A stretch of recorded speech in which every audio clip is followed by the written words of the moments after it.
Bonne année, bonne santé, bonne année 2019. Je sais, je vous souhaite ça un petit peu tard. On est déjà quasiment en février. Je crois qu'on est en février, voilà.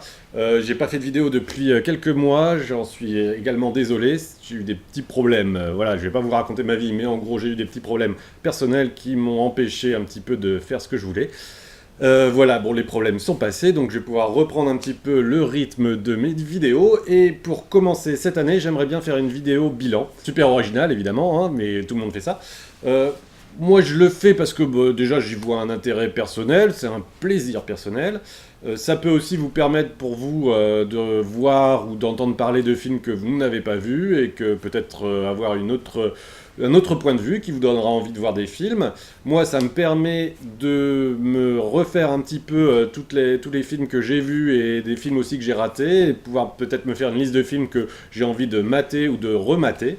Donc c'est intéressant, et en plus ça permet un petit peu de mettre en perspective en fait l'année 2018 par rapport à d'autres années, à l'année 2017, à l'année précédente, et aussi à l'année à venir, à l'année 2019, et de voir un petit peu si comment évolue le cinéma, prendre un petit peu de recul sur toutes les productions qui sont faites.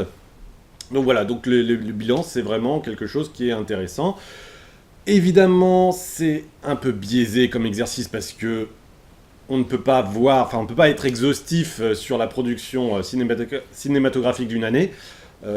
Pour exemple, on a eu une production d'à peu près 500 films, cinéma français et américain confondus. Donc il est évident que je n'ai pas pu voir les 500 films, et donc je ne pourrais pas être exhaustif, et je ne pourrais pas faire un bilan totalement, sur la totalité des films, et ça va être forcément biaisé par rapport à mon point de vue, à mes choix, etc. Mais ça peut quand même donner des petits indices intéressants pour vous, spectateurs. Bon, comme la vidéo risque d'être un peu longue, enfin le bilan risque d'être un peu long, parce que j'aimerais bien y mettre aussi un petit peu des tops et des flops, on va diviser ça en deux parties. Donc je vais d'abord faire une première partie, cette vidéo, qui sera consacrée donc à un bilan global de l'année 2018. On va rester très général et on va parler surtout chiffres, donc ça risque d'être un petit peu peut-être chiant pour certains, intéressant pour d'autres. Et puis une deuxième partie où on reviendra sur des films, plus précisément, sur les bonnes surprises, les déceptions, et puis on fera un top et un flop. Ça clôturera le bilan de l'année 2018. Bon, après cette petite intro déjà beaucoup trop longue, on rentre tout de suite dans le vif du sujet. Alors pour commencer, j'aimerais vous faire un point sur mon année cinéma. Donc comme je vous l'ai dit, j'ai vu à peu près une cinquantaine de films. Et parmi ces 50 films, une grande majorité sont des films américains.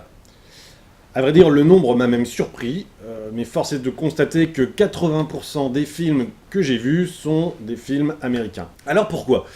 Bon, certes, j'ai une préférence naturelle, entre guillemets, avec ce cinéma, pour ce cinéma-là, pardon, et peut-être ai-je tort, hein, mais je reste quand même normalement ouvert à tous les cinémas, donc cela n'explique pas tout. Si on regarde en nombre, il y a certes eu plus de films américains sortis, mais pas outrageusement plus, hein, environ 300 films US pour 200 films français. Par contre, si on regarde le box-office, on se rend compte que les films français ne représentent que 30% des plus gros succès. Les plus gros succès, je parle de ceux qui ont dépassé le million de spectateurs. Là, je comprends un petit peu mieux. Je corresponds finalement plus aux spectateurs moyens, ce qui est plutôt logique, puisque j'essaye quand même de sélectionner des films qui seront susceptibles d'intéresser le plus de spectateurs. Bien sûr, j'essaye de sélectionner aussi des films plus discrets, entre guillemets, hein, et qui m'intéressent également, mais pour des problématiques de temps, je n'y arrive pas toujours. C'était un peu l'idée d'ailleurs de mes vidéos versus que j'avais commencé à faire, qui était de proposer en fait deux films, une critique de deux films en une vidéo, mais mise en parallèle de deux films. Un film plutôt un blockbuster, quelque chose avec beaucoup de moyens, et un film beaucoup plus petit finalement. Et en regardant un petit peu les stats, je me suis rendu compte que ça marchait pas. Enfin, c'est pas que ça intéressait pas les gens, mais les spectateurs en général, ils s'intéressaient à la critique du film qu'ils avaient envie de voir, ou du film qu'ils avaient envie de voir la critique. Donc ils regardaient que la moitié de la vidéo. Donc finalement, c'était pas. Voilà, j'arrivais pas à promouvoir le petit film par rapport à l'autre, ou inversement. Il n'y avait pas de jugement de valeur sur petit ou grand film. Mais voilà, ça marchait pas trop, donc du coup j'ai arrêté et j'ai continué sur des simples critiques. En regardant un petit peu plus loin dans les chiffres, je me rends compte que j'ai pas vu la moitié des plus gros succès de l'année. Ce qui fait que je correspond finalement pas tout à fait aux spectateurs moyens. Alors, est-ce que je devrais plus me concentrer sur des films à succès? Est-ce que je dois choisir des films plus discrets, mais qui mériteraient plus de visibilité? Ou bien faire simplement en fonction de mes envies? Je vous donne rendez-vous pour le bilan 2019 pour savoir un petit peu quels ont été mes choix. Mais ils ne sont pas arrêtés à l'heure actuelle et je pense que je vais faire un petit peu au cas par cas. Ça, on verra en 2019 si j'ai amélioré, je corresponds plus aux spectateurs moyens ou pas. Bon, on a vu pour ce qui est l'origine des films de 2018, mais d'un point de vue genre, qu'est-ce que cela donne? Alors, petite précision, je vais me concentrer sur les plus gros succès de l'année, sur le box-office, et non pas sur l'intégralité des films sortis et des films que j'ai vus d'ailleurs, parce qu'il n'y a pas de pertinence dans ce bilan à parler de l'intégralité des centaines de productions qui sont sorties, et ce serait de toute façon carrément trop chronophage. Donc je vais me concentrer sur le box-office. Et bien sans surprise, la majorité des succès de cette année sont quand même des blockbusters.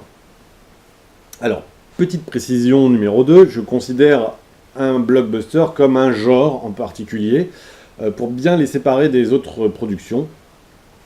Je comprends que c'est pas forcément un arbitrage tout à fait pertinent, mais bon voilà, ça me permet de sortir un petit peu les films blockbusters gros moyens et les films à budget plus restreint. Et voilà, donc c'est un parti pris.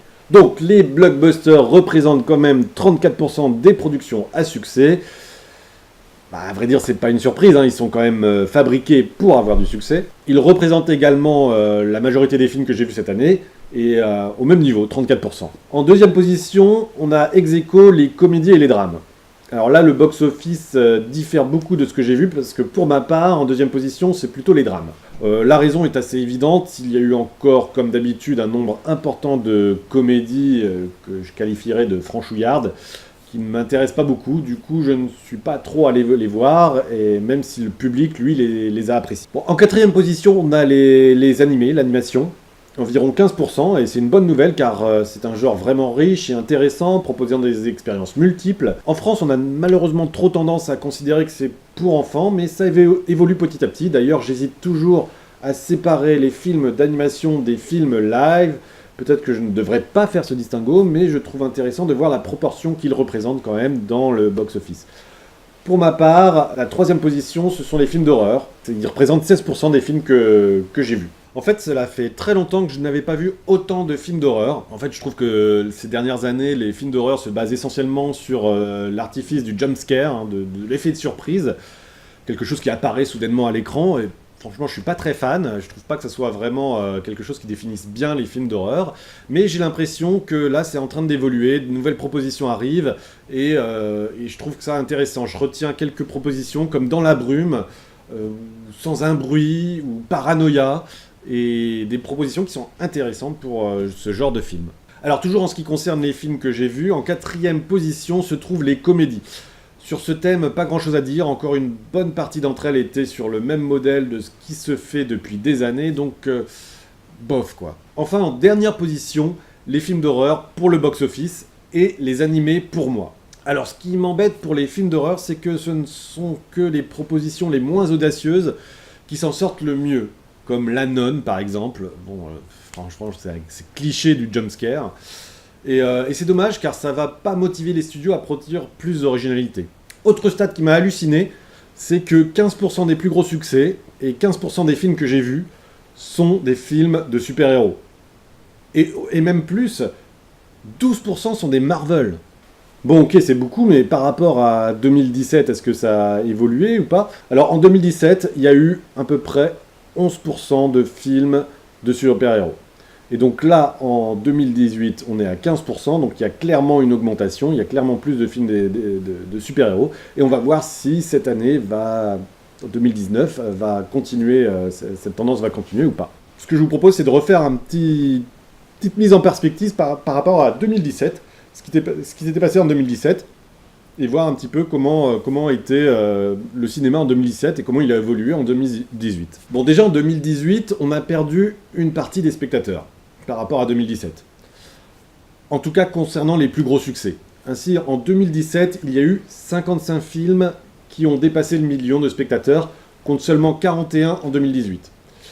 Ces films ont cumulé donc 130 millions de spectateurs en 2017, et donc en 2018, c'est seulement 105 millions.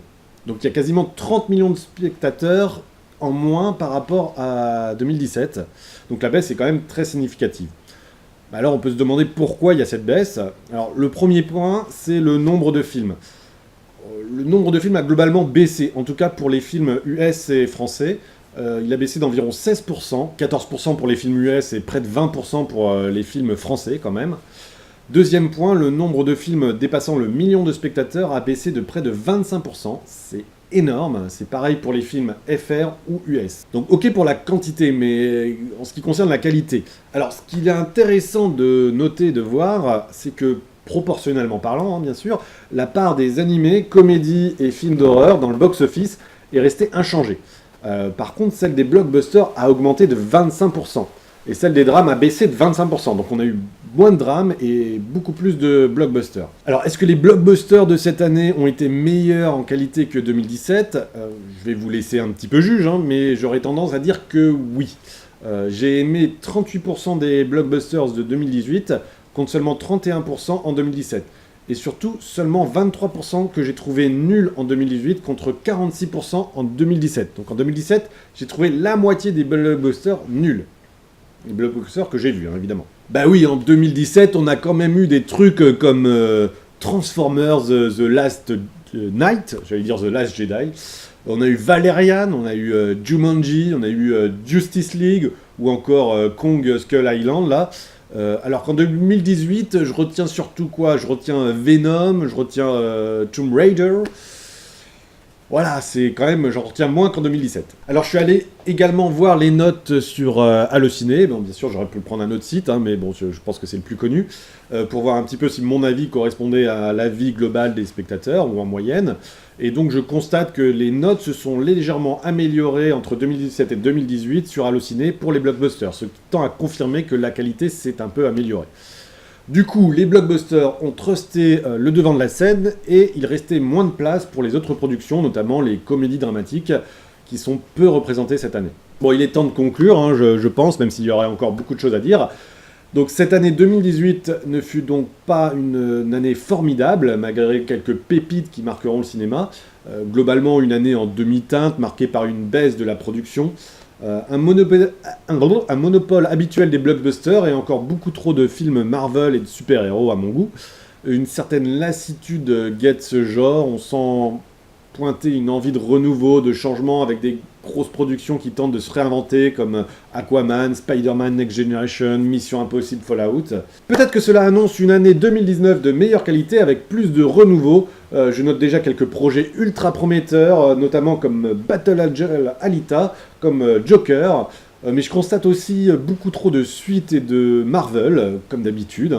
Donc on aura du Creed 2, on aura Glass qui est la suite des films de Mac Shyamalan, Dragon 3, Ralph 2, La Grande Aventure Lego 2, Avengers, John Wick, Spider-Man, Godzilla, Men in Black, X-Men, SA numéro 2, Terminator 6, Star Wars 9, et je suis sûr que j'en oublie. Ça fait super peur quand même quand on voit tout ça, et ça montre quand même qu'on a du mal, enfin le cinéma a du mal à se renouveler. Alors, il y a aussi beaucoup trop de remakes de prévus. Genre Aladdin, Le Roi Lion, Dumbo, Cimetière, Hellboy. Il y a aussi des projets que je dirais classiques, entre guillemets, comme La Mule de Clint Eastwood, The Irishman de Scorsese, Once Upon a Time in Hollywood, le nouveau Tarantino. Bien sûr, c'est des projets qui sont hyper intéressants, mais ça reste des projets, je veux dire, classiques. Je sens que ça va être des films très bien, mais qui restent classiques, qui réinventent pas le cinéma. Donc tout ça n'augure rien de très bon, à mon avis, pour le renouveau du cinéma, même si ça n'augure pas de la qualité des films, comme je l'ai dit. Donc ça marque clairement un manque d'originalité, et j'espère sincèrement me tromper. Voilà, j'espère que ce petit retour sur 2018 vous aura plu. Dites-moi ce que vous avez pensé, vous, de cette année dans les commentaires. N'hésitez pas à me faire vos remarques. Rendez-vous donc dans la prochaine vidéo pour le top et flop de l'année. Comme d'habitude, abonnez-vous à la chaîne, faites des petits pouces bleus, tout ça, tout ça. Encore merci d'avoir regardé cette vidéo et de me suivre. Et puis je vous dis à très bientôt.